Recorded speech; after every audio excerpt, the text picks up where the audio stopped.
So in Telangana especially ఎంబీఏకి top 5 colleges అంటే ఏం ప్రిఫర్ చేస్తారు? టాప్ 5 అంటే మీకు ఇక్కడ దానికి టాప్ 5కి చెప్పే ముందు వాటికి ఉండవలసిన అక్రిడేషన్స్ అవన్నీ చెప్తానండి.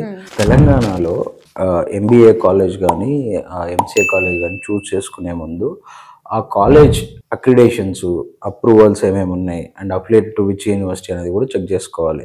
చాలా ఇంజనీరింగ్ కాలేజ్లో ఎంబీఏ ఎంసీఏ ఉంటుంది, వాళ్ళ ఫోకస్ అంతా కూడా ఇంజనీరింగ్ మీద ఉంటుంది. సో కొన్ని స్టాండ్ అలోన్ కాలేజెస్ ఉంటాయి, వాటిల్లో కూడా కొన్ని కాలేజ్లో ఫెసిలిటీస్ ఉండవు, కొన్ని కాలేజ్కి ఈవెన్ ప్రాపర్ వెబ్సైట్ కూడా ఉండవు.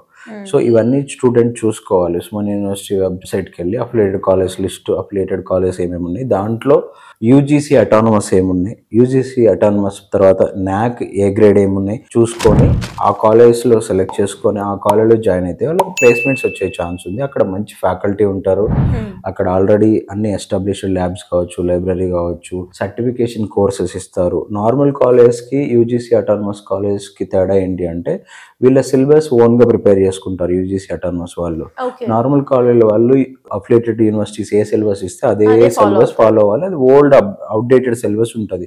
ఇప్పుడున్న మార్కెట్కి ఇండస్ట్రీకి ఏదైతే స్కిల్ సెట్ కావాలో, ఏదైతే నీడ్ ఉందో అది నార్మల్ కాలేజ్ ఇవ్వలేవు. అటానమస్ కాలేజ్ కావచ్చు, నాక్ A grade and stand alone colleges ఇవైతే చేయగలవు అనమాట.